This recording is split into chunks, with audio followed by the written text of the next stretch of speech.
श्रीमद् भगवत गीता के पहले अध्याय का महात्म्य। पार्वती जी ने कहा, भगवान आप सब तत्वों के ज्ञाता हैं। आपकी कृपा से मुझे श्री विष्णु संबंधी नाना प्रकार के धर्म सुनने को मिले हैं, जो समस्त लोक का उद्धार करने वाले हैं। देवेश, अब मैं गीता का महात्म्य सुनना चाहती हूँ, जिसका श्रवण करने से श्री हरि में भक्ति बढ़ती है। महादेव जी बोले, जिनका श्री विग्रह अलसी के फूल की भांति श्याम वर्ण का है, पक्षीराज गरुड़ ही जिनके वाहन हैं, जो अपनी महिमा से कभी च्युत नहीं होते तथा शेषनाग की सैया पर शयन करते हैं, उन भगवान महाविष्णु की हम उपासना करते हैं। एक समय की बात है, मुर दैत्य के नाशक भगवान विष्णु शेषनाग के रमणीय आसन पर सुखपूर्वक विराजमान थे। उस समय समस्त लोगों को आनंद देने वाली भगवती लक्ष्मी ने आदर पूर्वक प्रश्न किया, भगवान आप संपूर्ण जगत का पालन करते हुए भी अपने ऐश्वर्य के प्रति उदासीन से होकर जो इस क्षीर सागर में नींद ले रहे हैं, इसका क्या कारण है? श्री भगवान बोले, सुमुखी, मैं नींद नहीं लेता हूँ, अपितु तत्व का अनुसरण करने वाली अंतर्दृष्टि के द्वारा अपने ही माहेश्वर तेज का साक्षात्कार कर रहा हूँ। देवी, यह वही तेज है जिसका योगी पुरुष कुशाग्र बुद्धि के द्वारा अपने अंतःकरण में दर्शन करते हैं तथा जिसे मीमांसक विद्वान वेदों का सार तत्व निश्चित करते हैं। वह महाईश्वर तेज एक अजर प्रकाश स्वरूप आत्म रूप रोग शोक से रहित अखंड आनंद का पुंज निष्पंद तथा द्वैत रहित है। इस जगत का जीवन उसी के अधीन है, मैं उसी का अनुभव करता हूँ। देवेश्वरी, यही कारण है कि मैं तुम्हें नींद लेता सा प्रतीत हो रहा हूँ। लक्ष्मी जी ने कहा, ऋषिकेश, आप ही योगी पुरुष के ध्येय हैं। आपके अतिरिक्त कोई भी ध्यान करने योग्य तत्व है, यह जानकर मुझे बड़ा कौतूहल हो रहा है। इस चराचर जगत की सृष्टि और संहार करने वाले स्वयं आप ही हैं। आप सर्वसमर्थ हैं। इस प्रकार की स्थिति में होकर भी यदि आप उस परम तत्व से भिन्न हैं, तो मुझे उसका बोध कराइए। श्री भगवान बोले, प्रिय, आत्मा का स्वरूप द्वैत और अद्वैत से पृथक, भाव और अभाव से मुक्त तथा आदि और अंत से रहित है। शुद्ध ज्ञान के प्रकाश से उपलब्ध होने वाला तथा परमानंद स्वरूप होने के कारण एकमात्र सुंदर है। वही मेरा ईश्वरीय रूप है। आत्मा का एक तत्व ही सबके द्वारा जानने योग्य है। गीता शास्त्र में इसी का प्रतिपादन हुआ है। अमित तेजस्वी भगवान विष्णु के ये वचन सुनकर लक्ष्मी देवी ने शंका उपस्थित करते हुए कहा, भगवान, यदि आपका स्वरूप स्वयं परमानंदमयी और मन वाणी की पहुँच के बाहर है, तो गीता कैसे उसका बोध कराती है? मेरे इस संदेश का आप निवारण कीजिए। श्री भगवान बोले, सुंदरी, सुनो, मैं गीता में अपनी स्थिति का वर्णन करता हूँ। क्रमशः 5 अध्यायों को तुम 5 मुख जानो, 10 अध्यायों को 10 भुजाएं समझो तथा 1 अध्याय को उदर और 2 अध्यायों को दोनों चरण कमल जानो। इस प्रकार यह 18 अध्यायों की ब्रह्मांडमय ईश्वरीय मूर्ति ही समझनी चाहिए। यह ज्ञान मात्र से ही महान पातकों का नाश करने वाली है। जो उत्तम बुद्धि वाला पुरुष गीता के एक या आधे अध्याय का अथवा एक आधे या चौथाई श्लोक का भी प्रतिदिन अभ्यास करता है, वह सुशर्मा के समान मुक्त हो जाता है। श्री लक्ष्मी जी ने पूछा, देव, सुशर्मा कौन था, किस जाति का था और किस कारण से उसकी मुक्ति हुई? श्री भगवान बोले, प्रिय, सुशर्मा बड़ी खोटी बुद्धि का मनुष्य था। पापियों का तो वह शिरोमणि ही था। उसका जन्म वैदिक ज्ञान से शून्य एवं क्रूरता पूर्वक कर्म करने वाले ब्राह्मणों के कुल में हुआ था। वह न ध्यान करता था, न जप, न होम करता था, न अतिथियों का सत्कार करता था। वह लंपट होने के कारण सदा विषयों के सेवन में ही आसक्त रहता था। हल जोतता और पत्ते बेचकर जीविका चलाता था। उसे मदिरा पीने का व्यसन था तथा वह मांस भी खाया करता था। इस प्रकार उसने अपने जीवन का दीर्घकाल व्यतीत कर दिया। एक दिन मूढ़ बुद्धि सुशर्मा पत्ते लाने के लिए किसी ऋषि की वाटिका में घुस रहा था। इसी बीच में काल स्वरूपधारी काले सांप ने उसे डस लिया। सुशर्मा की मृत्यु हो गई। तदंतर वह अनेक नरकों में जा वहाँ की यातनाएं भोग कर मृत्युलोक में लौट आया और वहाँ बोझ ढोने वाला बैल हुआ। उस समय किसी पंगु ने अपने जीवन को आराम से व्यतीत करने के लिए उसे खरीद लिया। बैल ने अपनी पीठ पर पंगु का भार ढोते हुए बड़े कष्ट से 7-8 वर्ष बिताए। एक दिन पंगु ने किसी ऊंचे स्थान पर बहुत देर तक बड़ी तेजी के साथ उस बैल को घुमाया। इससे वह थककर बड़े वेग से पृथ्वी पर गिरा और मूर्छित हो गया। उस समय वहाँ कौतूहल वंश आकृष्ट हो बहुत से लोग एकत्रित हो गए। उस जन समुदाय में से किसी पुण्य आत्मा व्यक्ति ने उस बैल का कल्याण करने के लिए उसे अपना पुण्यदान किया। तत्पश्चात कुछ दूसरे लोगों ने भी अपने अपने पुण्यों को याद करके उन्हें उसके लिए दान किया। उस भीड़ में एक वेश्या भी खड़ी थी। उसे अपने पुण्य का पता नहीं था, तो भी उसने लोगों की देखा देखी उस बैल के लिए कुछ त्याग किया। तदंतर यमराज के दूत उस मरे हुए प्राणी को पहले यमपुरी ले गए। वहाँ यह विचार कर कि यह वेश्या के दिए हुए पुण्य से पुण्यवान हो गया है, उसे छोड़ दिया गया। फिर वह भूलोक में आकर उत्तम कुल और शील वाले ब्राह्मणों के घर में उत्पन्न हुआ। उस समय भी उसे अपने पूर्व जन्म की बातों का स्मरण बना रहा।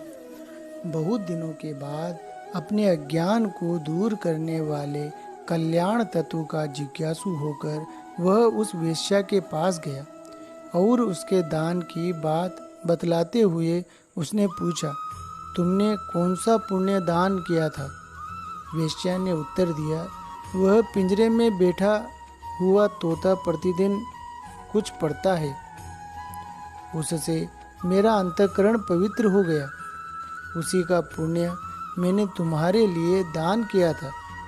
इसके बाद उन दोनों ने तोते से पूछा। तब उस तोते ने अपने पूर्व जन्म का स्मरण करके प्राचीन इतिहास कहना प्रारंभ किया। शुक बोला, पूर्व जन्म में मैं विद्वान होकर भी विद्वता के अभिमान से मोहित रहता था। मेरा राग द्वेष इतना बढ़ गया था कि मैं गुणवान विद्वानों के प्रति भी ईर्ष्या भाव रखने लगा। फिर समयानुसार मेरी मृत्यु हो गई और मैं अनेकों घृणित लोकों में भटकता फिरा। इसके बाद इस लोक में आया। सुदूरों की अत्यंत निंदा करने के कारण तोते के कुल में मेरा जन्म हुआ।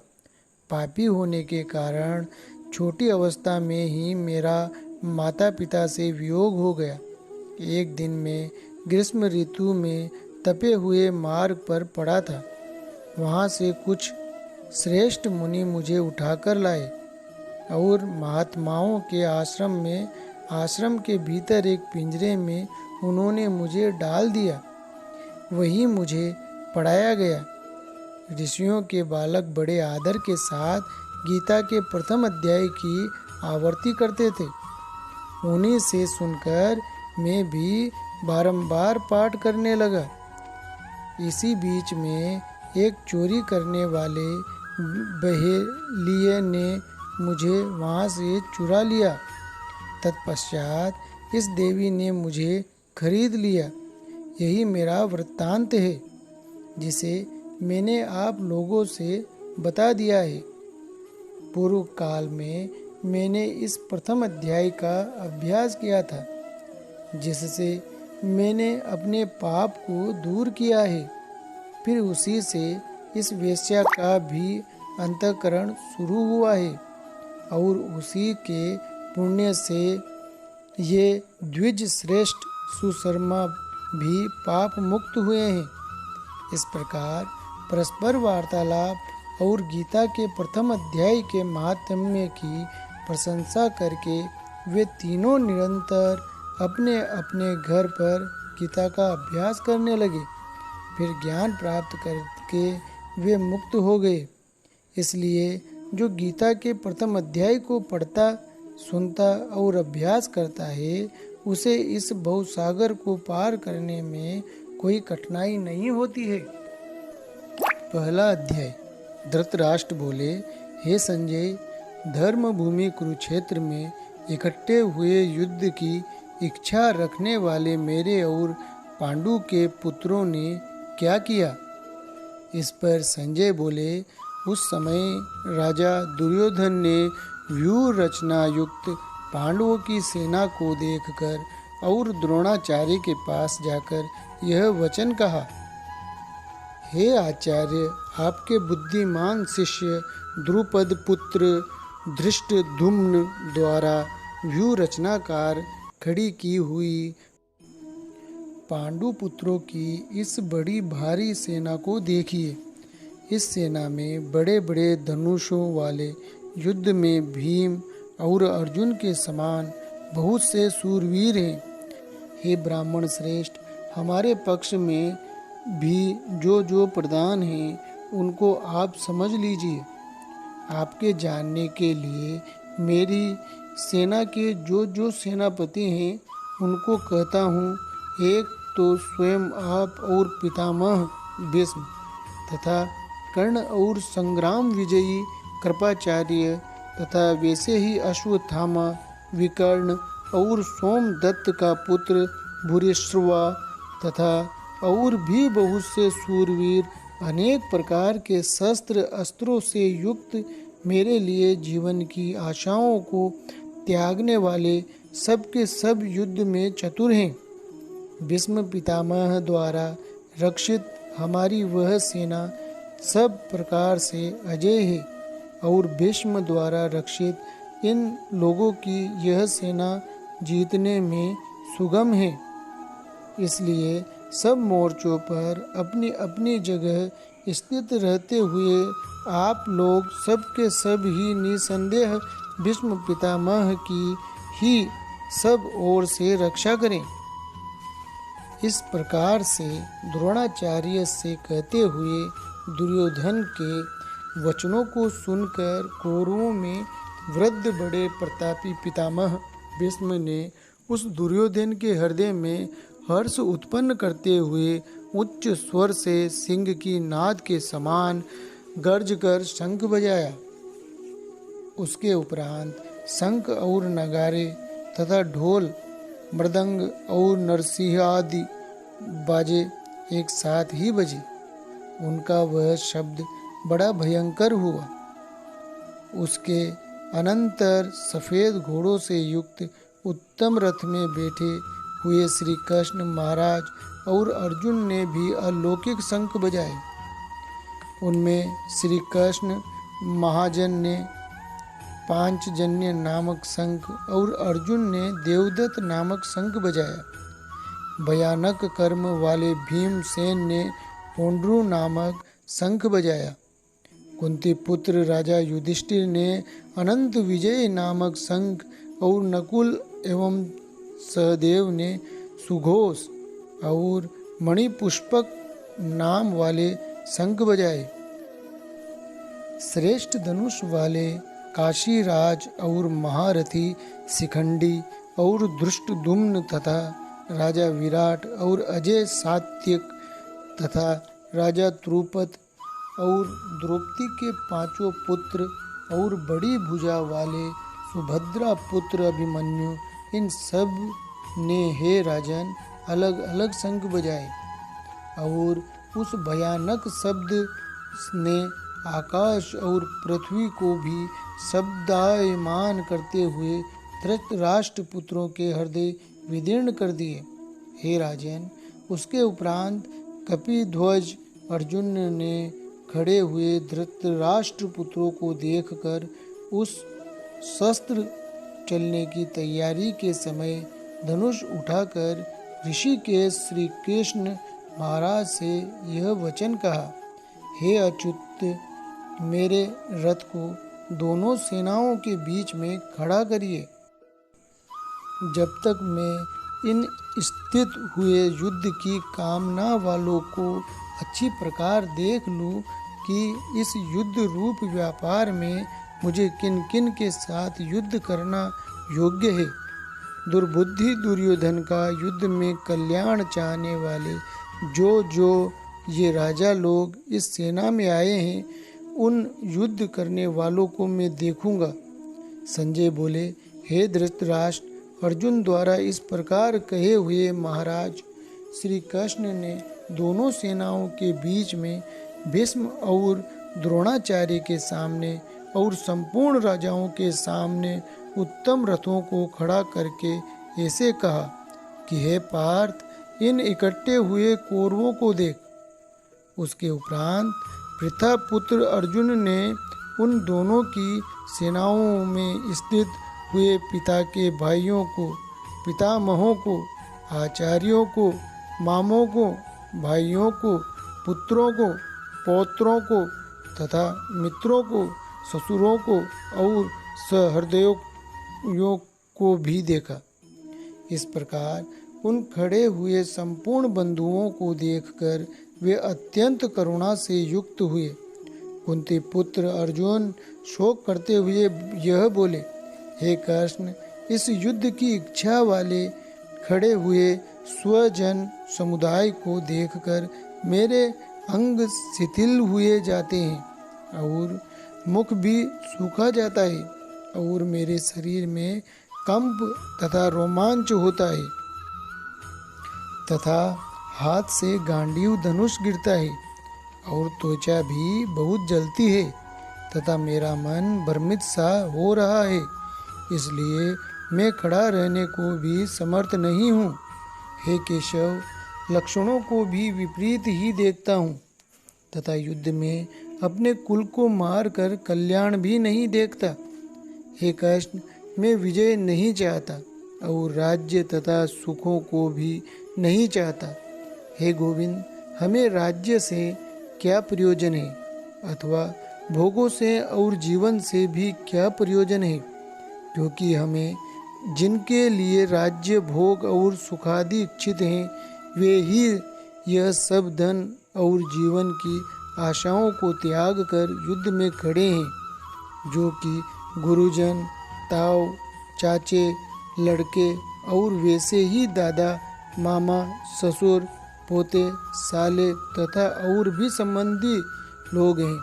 इसलिए हे मधुसूदन, मुझे मारने पर भी अथवा 3 लोक के राज्य के लिए भी मैं इन सबको मारना नहीं चाहता।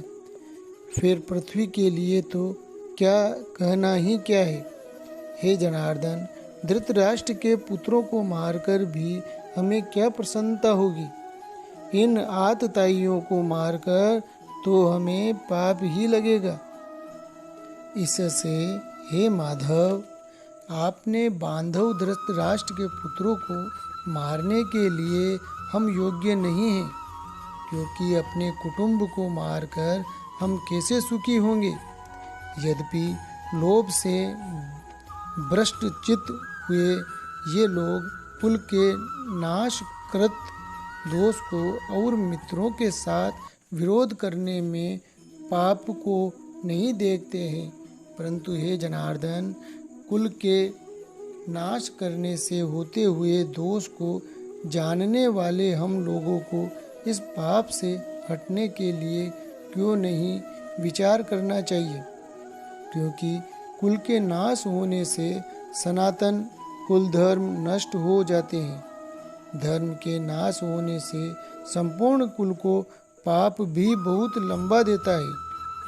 तथा हे कृष्ण, पाप के अधिक बढ़ जाने से कुल की स्त्रियां दूषित हो जाती है। और हे वासनय, स्त्रियों के दूषित होने पर वर्ण संकर उत्पन्न होता है और वह वर्ण संकर कुल घातियों को और कुल को नरक में ले जाने के लिए ही होता है। लोप हुई पिंड और जल की क्रिया वाले इनके पीतर लोग भी गिर जाते हैं और इन वर्ण संकर कारक दोषों से कुल घातियों के सनातन कुल धर्म और जाति धर्म नष्ट हो जाते हैं। हे जनार्दन, नष्ट हुए कुल धर्म वाले मनुष्यों का अनंत काल तक नरक में वास होता है, ऐसा हमने सुना है। अहो, शोक है कि हम लोग बुद्धिमान होकर भी महान पाप करने को तैयार हुए हैं, जो कि राज्य और सुख के लोभ से अपने कुल को मारने के लिए उद्यत हुए हैं।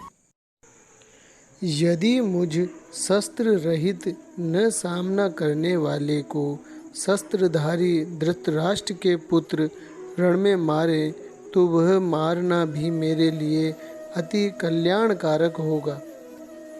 संजय बोले, रणभूमि में शोक से उद्विग्न मन वाले अर्जुन इस प्रकार कहकर बाण सहित धनुष को त्याग कर रथ के पिछले भाग में बैठ गए। ऐसे ही वीडियो देखने के लिए चैनल को लाइक एंड सब्सक्राइब जरूर करें। Thank you.